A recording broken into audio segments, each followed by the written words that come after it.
No one deserves love. Damn, that was deep. Anyway, though, that's one of the many thoughts I've been having recently that's been messing with my mind. So, even though I've never done a solo episode before, I wanted to share 5 of my thoughts today. Why not, right? Some of these might challenge how you see the world, but by the end, I promise you will look at life just slightly differently. And if you don't, bro, that's on you. I tried, alright? We all have those deep thoughts. The late night or the shower moments where you literally question everything in your life. So, today, I'm going to be breaking those 5 thoughts down to see if they actually make sense or if I'm overthinking life. Thoughts like, no one deserves love, can men actually share their feelings, our self-advice sucks, we can all be frauds, and finally, can pride and gratitude coexist? Alright, on to the first one. No one deserves love. Love is a funny concept. I'm saying funny because I don't want to be soppy about it, to be completely honest. It's a hard idea to describe. It's like describing a sixth sense. Without truly experiencing it, you don't know its capabilities or values. It's hard to actually describe properly. Maybe though, that's the end goal, right? Yes, everyone wants to be great and conquer their big dreams, but what's the point without love? We're such a greedy species, right? We tend to overlook some of the most pure form of love from people like our parents, our peers, our mentors.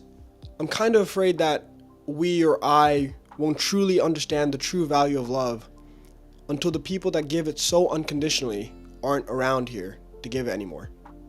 And now here's the thing. People say everyone deserves love, but is that actually true? If we deserve love, how can we actually appreciate it? How can we be grateful for it?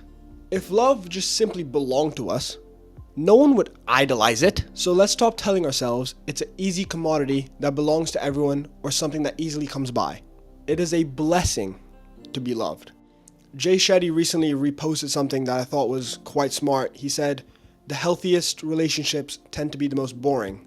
It's because they're filled with the purest form of love that is kind, drama-free, non-toxic, calm, and they don't require any crazy sacrifice from us. So let's be happy when we reflect on our relationships and they seem boring. Unconditional love might be the greatest antidote to exist, while conditional love might be the worst poison to be consumed. The best act of gratitude then that we can provide to someone who gives us unconditional love is not through words of gratitude by just saying thanks mate, appreciate your love, but actually by reciprocating the energy of the mesmerizing love they provide us through our actions. Now here's the thing. People may go, but God loves me. Everyone deserves love.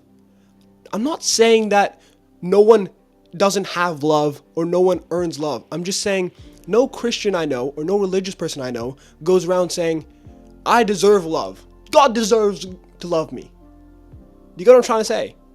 And by me saying just because we don't deserve love doesn't mean we can't attain it. Remember, just because you believe you don't deserve something doesn't mean we can't have it.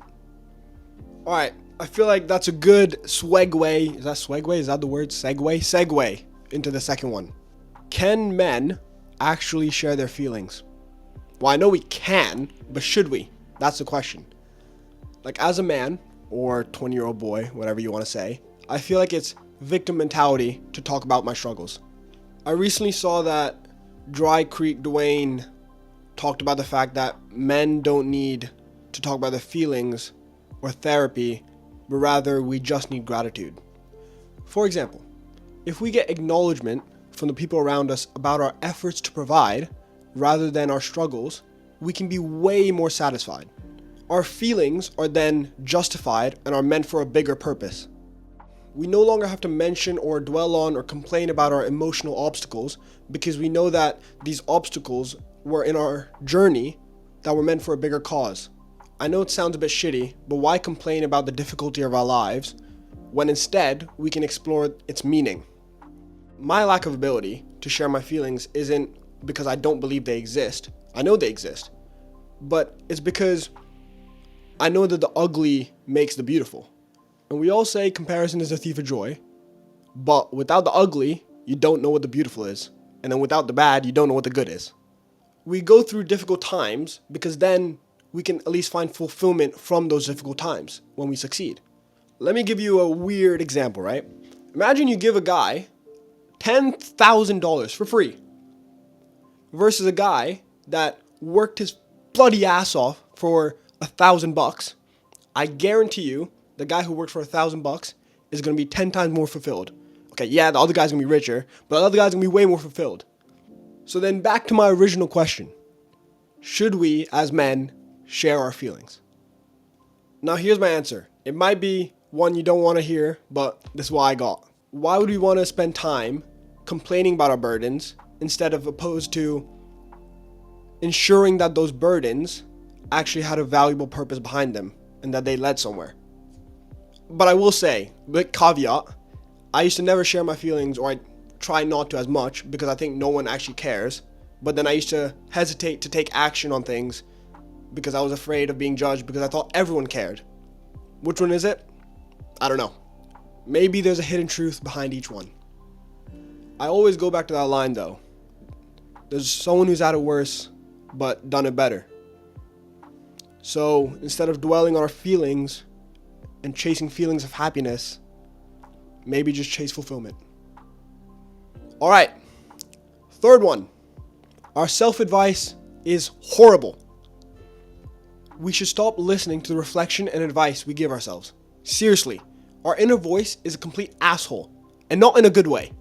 Don't get me wrong, there are times when we need to kick up our ass to change certain actions, but our inner voice, in my personal opinion, is just taking the piss 95% of the time. What do I mean by this? I mean, our inner voice's advice wouldn't be applied to anyone else but us.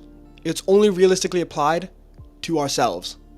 Essentially, you wouldn't give the feedback our inner voice gave us to other people. That's what I'm trying to get across. Sigmund Freud illustrated that behind every action and decision we make, there is a massive desire to feel important and valued.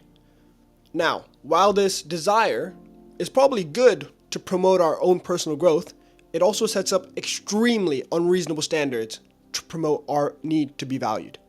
We tend to be overly critical of ourselves and tend to prohibit ourselves from taking fruitful opportunities. Now, I'm going to speak on myself and use a random example to illustrate what I'm saying. Let's say a personal friend came up to me who recently made a mistake for, I don't know, saying something rude, okay? And he comes up and says, "Damn, Rish, I feel terrible for saying this." I wouldn't go, "Hey, Raymond, you should, because you're a dick." No, I would go, "Hey, Raymond, it's all right. We move on. You said it accidentally. It's all good." And now a different example. Let's say Raymond comes up again and tells us that he likes a girl but is too scared to be rejected. What would I say? Well, I wouldn't say, "Hey, Raymond, you shouldn't say that because guess what? You're ugly, so you're going to get rejected." No. If I cared about him, what would I do? I would pull him across the room and force him to ask her out because it's an opportunity you can't miss. Now, here's my question. Why wouldn't we give that advice to ourselves? Why don't we? Our mind is constantly spewing garbage that keeps us from moving forward because it's too scared of getting rejected or too scared of moving on. I don't know what it is. But remember to ask yourself, what would I tell Raymond? What would I tell a close friend if they came up to me with the same problem I have? Different perspective, huh? Treat yourself not like yourself, but like your best mate. Give yourself advice that you wouldn't give to yourself, but a best mate. Damn, we are zooming through these. All right, fourth one. We are allowed to be frauds. If anything, we should be frauds at times. Reputation is one hell of a concept, you know. I was reading Dale Carnegie's How to Win Friends and Influence People book, and there's this literally whole part about how you can assign reputations to people to motivate them to enact in a way. For example, let's say we're in a big room and I told everyone in that room that Mark is the most kind and genuine person I have ever met, even if he's a biggest douchebag. I guarantee you, Mark would then be handing out favors to everyone. Similarly, if I were to announce that someone is disciplined and passionate, I guarantee you that person would live up to that reputation and work their socks off by getting up in the morning or sticking to the routine to make sure that the reputation attached to them is right. Now, the sick thing is, we can then use this in our favor by assigning reputations to ourselves and then forcing ourselves to enact in certain ways. At least from my perspective, it's highly influential. At the beginning of this year, I told people that I wasn't going to drink. I was going to wake up early, have a good routine, go to the gym every day, have a podcast, a lot of things. And first semester, I woke up at 5:30, around 6 days out of 7. I went to the gym 6 days out of 7. I released 10 podcast episodes in the first semester. I didn't touch alcohol once, didn't go out late, slept at 9:30 every day. Pretty sure I lived up to that reputation. I know, I'm that guy. But here's the thing. This is where my issue lies. Recently, I've been having a massive craving for a night out or a late night or maybe waking up a bit later, whatever it is. But for some God-saken reason, I can't do it because I know that if I were to do it, that would break my streak and then break my reputation that I set up. Completely insane, I know. What I'm realizing, or pondering rather, is that reputation is a fantastic tool to motivate us. But at the same time, we can't be attached to it or we're not defined by it. We can be frauds. Don't constrain yourself or trap yourself in a life that's not fulfilling and you're too scared to step out of it. Now, don't get me wrong, the several reputations I gave myself were definitely crucial in helping me feel focused and be healthy, but my disregard for the most important reputation stopped me from feeling a complete sense of fulfillment. The reputation that I am someone who is true to themselves and am not scared of stepping out that bubble. So, what I'm trying to say is that, yes, you should tell yourself and claim that you are confident, this, that, and that. But at times, it can be okay to be a fraud and step out of that bubble because we can't be constrained by it or trapped by it. Woof! By the way, my Invisalign aligners are giving me the fattest lisp. I can't believe I haven't said it yet. But number 5, can pride and gratitude coexist? Now, recently, I was talking to Aaron in the episode 12 about God and the fact that pride is a deadly sin in Christianity.